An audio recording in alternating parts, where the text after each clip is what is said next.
Tout a commencé par une soirée froide dans les montagnes escarpées de l'Utah en 1852.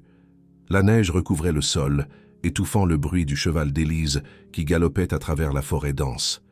Sa respiration venait par saccades haletantes, chaque expiration formant un nuage de brume dans l'air glacial. Le vent mordait son visage, transperçant le mince manteau qu'elle portait, mais elle n'osait pas ralentir.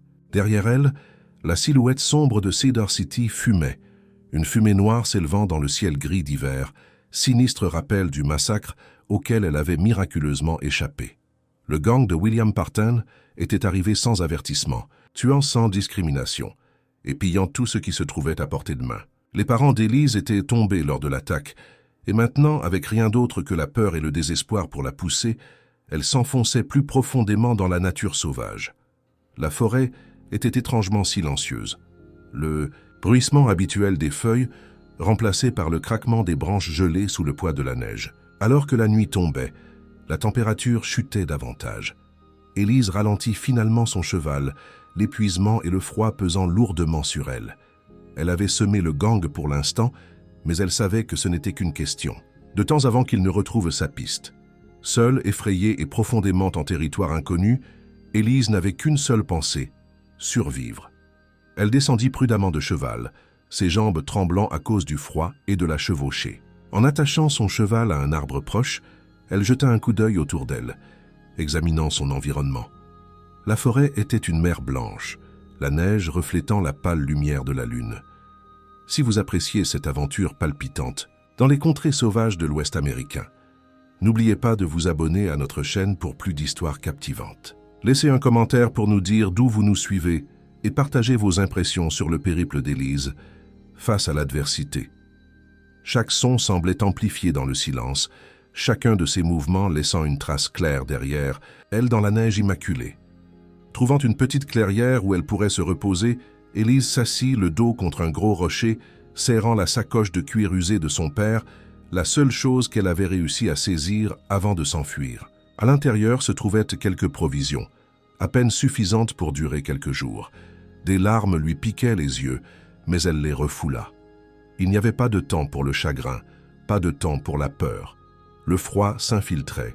Dans ses os, un rappel constant qu'elle ne pouvait pas rester au même endroit longtemps. Elle devait continuer à bouger, continuer à survivre. Elle ne savait pas encore que son chemin allait croiser celui de quelqu'un d'aussi désespéré qu'elle, un homme menant sa propre bataille. Nahele, le chef Navajo, était assis, voûté, près de l'entrée de son abri de fortune. Sa respiration était superficielle, son corps affaibli par la fièvre. La variole l'avait ravagé, et bien qu'il fût encore en vie, chaque respiration semblait un combat. Il avait choisi l'exil, laissant son village derrière lui, sachant que s'il restait, il ne ferait que propager la maladie à son peuple. Pourtant, malgré sa maladie, il ne pouvait écarter un sentiment croissant de malaise. Son jeune frère Makia était revenu au village, temporairement en charge, mais Nahele connaissait trop bien le cœur de son frère.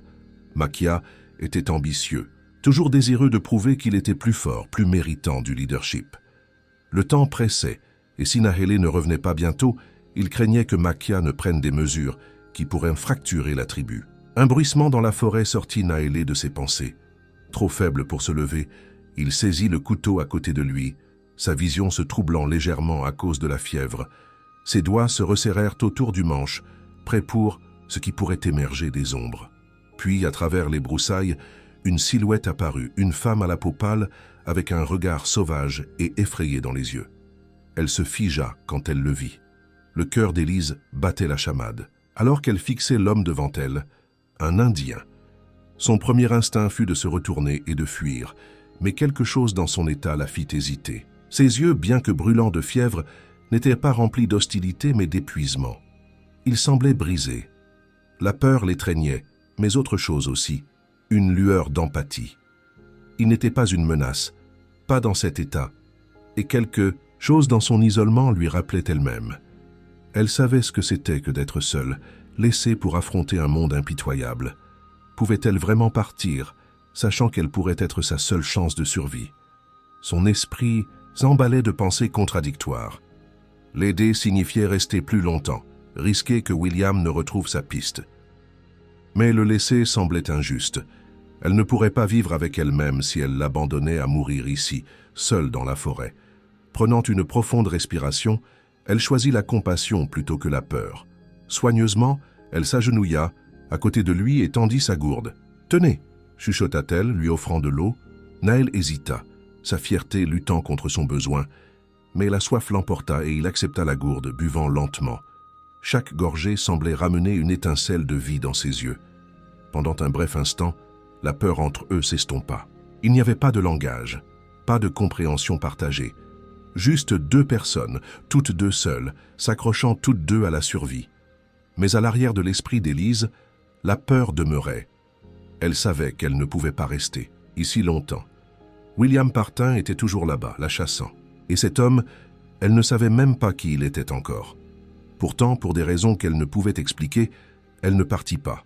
Au lieu de cela, elle resta à ses côtés, offrant le peu d'aide qu'elle pouvait, espérant avoir fait le bon choix. Les jours passèrent et l'hiver rigoureux commença à s'adoucir. La neige qui recouvrait autrefois la forêt fondait, révélant des taches de verdure en dessous. Le printemps était arrivé, apportant avec lui un sentiment de renouveau et d'espoir, bien que le danger rôde encore dans les ombres. Sous les soins d'Élise, Nahélé devint plus fort. Chaque jour, il retrouvait un peu plus de sa force et avec elle une détermination tranquille. La forêt, autrefois un endroit froid et inflexible, semblait maintenant s'animer avec les sons des oiseaux et le bruissement des nouvelles feuilles. Mais la survie dans la nature signifiait une vigilance constante. Un soir, alors qu'Élise s'aventurait dans la forêt pour recueillir de l'eau, l'air devint étrangement immobile. Elle s'était habituée au son de la forêt, au bruissement des feuilles, à l'appel lointain des oiseaux. Mais maintenant, il n'y avait rien que le silence. Un frisson parcourut son échine, alors qu'elle s'agenouillait près du ruisseau, remplissant sa gourde. Quelque chose ne semblait pas juste. Puis elle l'entendit, un grognement bas et guttural. Lentement, elle tourna la tête et se figea. Émergeant des ombres des arbres, se trouvait un loup solitaire, ses yeux brillants dans la faible lumière. Mais il n'était pas seul. Du coin de l'œil, elle vit du mouvement. Deux autres loups s'approchant, leurs muscles tendus, leurs yeux fixés sur elle. Le cœur d'Élise battait dans sa poitrine. Elle savait que courir ne ferait que les provoquer, mais rester immobile semblait impossible. Serrant fermement sa gourde, elle recula lentement, gardant les yeux sur les loups. L'un d'eux grogna, montrant ses dents acérées. L'esprit d'Élise s'emballait. Elle n'avait pas d'armes, rien pour se défendre. Juste au moment où les loups commençaient à avancer, un cri soudain résonna dans la forêt. « Reste en arrière !» C'était Nahélé. Malgré son état affaibli, Nahel l'avait suivi, sentant que quelque chose n'allait pas. Il se tenait à quelques pas, son bâton levé, son expression féroce. Les loups hésitèrent, leurs oreilles tressaillant au son de sa voix. « Bouge lentement !» dit Nahélé à Élise, sa voix calme mais ferme. Élise obéit, se déplaçant lentement vers lui. Les loups, sentant qu'ils perdaient leur avantage, commençaient à devenir plus audacieux, encerclant les deux personnes. « Nous devons les effrayer, » dit doucement Nahélé. « À mon signal, crie et agite tes bras. » Élise hocha la tête, agrippant fermement la gourde dans sa main. Sa peur menaçait de la submerger, mais elle se força à rester calme. « Maintenant !» cria Nahélé. Ensemble, ils crièrent et agitèrent sauvagement leurs bras. Nahélé frappa le sol avec son bâton, le son résonnant dans la forêt. Les loups tressaillirent, surpris par le bruit et le mouvement soudain. Après un moment tendu, ils se retirèrent dans les ombres, disparaissant aussi silencieusement qu'ils étaient apparus. Élise exhala brusquement, ses jambes tremblantes.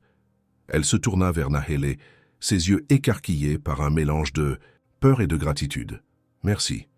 Je pensais que c'était fini pour moi. » Nahélé esquissa un léger sourire, bien que l'épuisement fût gravé dans ses traits. « Tu as été courageuse, mais tu ne devrais pas être ici seule. » Élise acquiesça, réalisant à quel point elle avait été proche du désastre.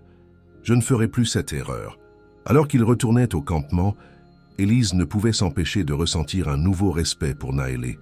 Malgré sa maladie, il avait risqué sa propre sécurité pour la protéger, et à ce moment-là, elle sut qu'ils étaient plus que deux personnes essayant de survivre. Ils étaient des partenaires, liés par la confiance et une volonté commune de vivre. Alors que le printemps cédait la place à l'été, la forêt se transformait en un havre luxuriant et vert. Les jours s'allongeaient, l'air se réchauffait, et pour la première fois depuis des mois, Élise ressentait un semblant de paix. Bien que le danger plane toujours, ces moments fugaces de chaleur et de lumière apportaient espoir. Naël, maintenant, complètement rétablie, apprenait à Élise à naviguer dans la forêt, à trouver des plantes comestibles et à pister les animaux. Ensemble, ils chassaient et cueillaient, chaque jour renforçant leur partenariat. Mais la paix ne durerait pas, longtemps. Un matin, Naël remarqua quelque chose d'inhabituel. Des empreintes de sabots dans la terre molle près de leur camp. Son expression s'assombrit. « Quelqu'un est venu ici », dit-il doucement. Élise sentit son estomac se serrer. « Les hommes de William ?» Naël hocha la tête gravement. « Ce n'est qu'une question de temps avant qu'ils ne nous trouvent. » Loin d'Élise et Naël, William Partin était assis près de son feu de camp, son humeur aussi sombre que la fumée qui s'élevait dans le ciel. Il avait passé des semaines à traquer Élise, et sa patience s'amenuisait. Il n'était pas prêt d'abandonner, pas après ce qu'elle avait été témoin. « Nous bougeons à l'aube », grogna-t-il à ses hommes. « Cette fois, nous en finissons. » De retour au camp, Élise et Naël se préparaient à l'inévitable. Ils choisirent une crête étroite à proximité pour prendre position, installant une barricade de bûches et de rochers. Ce n'était pas grand-chose, mais cela pourrait leur acheter suffisamment de temps. Alors que le soleil se levait, le gang de William Partin apparut au loin, leur silhouette se détachant contre la pâle lumière du matin. William chevauchait en tête, ses yeux scrutant la crête. Il repéra Élise et sourit méchamment. « Les voilà !» cria-t-il et prenant son cheval en avant. « Attrapez-les !» Le gang chargea la crête, inconscient du piège qui les attendait. « Maintenant !» cria Naël. Élise et Naël poussèrent la barricade, faisant dévaler des bûches et des rochers le long de la pente, dispersant les chevaux du gang et envoyant plusieurs hommes dégringoler au sol. Mais William n'était pas du genre à abandonner facilement. « Dispersez-vous !» rugit-il, poussant ses hommes à avancer de nouveau. Le gang escalada la crête depuis plusieurs angles, encerclant Élise et Naël. Juste au moment où il semblait que la marée tournait contre eux, un autre groupe émergea de la forêt, Maquia et les guerriers Navajo. L'expression de Maquia était sinistre alors qu'il menait ses hommes au combat. « Pour la tribu !» cria-t-il, chargeant vers le gang de William. Des flèches volèrent, abattant plusieurs des attaquants, tandis qu'Élise et Naël combattaient aux côtés des guerriers. La bataille qui suivit fut féroce et chaotique. Le cœur d'Élise battait la chamade alors qu'elle brandissait sa lance, manquant de peu l'un des hommes de William. À côté d'elle, Naël bougeait avec précision, son bâton abattant les attaquants avec des mouvements rapides et pratiqués. William Partin, voyant son gang tomber un par un, devint désespéré. Il chargea vers Élise, ses yeux flamboyants de rage. « Tu es à moi !» rugit-il. Élise se prépara, agrippant fermement sa lance. Mais avant que William ne puisse frapper, Naël s'interposa. Les deux hommes s'affrontèrent dans une lutte brutale, chacun se battant avec tout ce qu'il avait. Avec une frappe finale puissante, Naël désarma William et le jeta au sol. William gisait là, vaincu, son visage tordu de fureur. « Tu penses que c'est fini ?» cracha-t-il, luttant pour s'asseoir. Naël ne répondit pas. Il se tourna vers Maquia qui observait la scène avec un mélange de respect et de frustration. La bataille était terminée, mais la tension entre les frères demeurait. « Tu as bien dirigé aujourd'hui », admit Maquia à contre-cœur. « Mais cela ne change rien. » Naël soutint le regard de son frère calmement. « Nous réglerons cela, mais pas ici, pas maintenant. » Maquia fit un bref signe de tête. Pour l'instant, il y avait la paix, mais l'avenir restait incertain. La bataille était terminée, mais les échos résonnaient encore dans l'air. Le gang de William Partin avait été vaincu, et les hors-la-loi survivants avaient été fuis dans la nature. Élise était assise sur un rocher près du bord de la crête, ses mains tremblantes, alors que l'adrénaline commençait à retomber. Elle jeta un coup d'œil à Naël, qui se tenait à une courte distance, son expression calme malgré le poids de ce qu'il venait d'endurer. Sa force, sa détermination tranquille, les avait portés à travers le pire. Mais Élise ne pouvait pas se débarrasser du malaise dans son cœur. Bien qu'ils aient survécu, le monde extérieur recelait encore d'innombrables dangers. Naël s'approcha d'elle, son bâton maintenant posé à ses côtés. « Tu t'es bien battue, dit-il simplement, sa voix ferme. Élise réussit un petit sourire, fatigué. Je ne pensais pas en être capable. Tu as fait plus que survivre, répondit Naélé. Tu t'es battue avec cœur, avec courage. Pendant un moment, ils restèrent silencieux, absorbant les conséquences.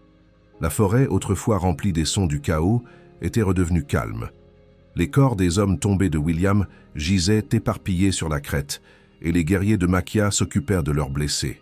« Nous ne pouvons pas rester ici, » dit doucement Naélé. « Les hommes de William reviendront, et d'autres pourraient venir. » Élise acquiesça lentement. Elle avait su que ce moment viendrait, le temps de décider ce qui allait suivre. Elle n'avait plus de foyer où retourner, plus de famille, mais ici, avec Naélé, elle avait trouvé quelque chose qu'elle n'attendait pas, un but, une chance de reconstruire. « Que se passe-t-il maintenant » demanda-t-elle, sa voix incertaine. Naélé regarda vers la forêt où Maquia et ses guerriers étaient rassemblés. « Je retournerai auprès de mon peuple, » dit-il. « Il y a beaucoup à reconstruire, beaucoup à protéger. » Élise hésita, le poids de la décision pesant lourdement sur elle. Elle avait survécu à tant de choses, affronté tant de dangers, mais la pensée de quitter Naélé, de retourner dans un monde qui ne semblait plus être son foyer, la remplissait d'angoisse. « Je ne sais pas où est ma place, » admit-elle, sa voix à peine plus qu'un murmure. « Il ne reste rien pour moi là-bas. » Naélé se tourna vers elle, ses yeux sombres s'adoucissant. « Tu appartiens là où tu choisis d'appartenir. Si tu souhaites rester, tu seras la bienvenue parmi mon peuple. » Élise rencontra son regard, son cœur battant pour quelque chose d'autre que la peur. Pour la première fois depuis longtemps, c'était l'espoir. Malgré tout, malgré les pertes, elle avait trouvé un endroit où elle pourrait recommencer.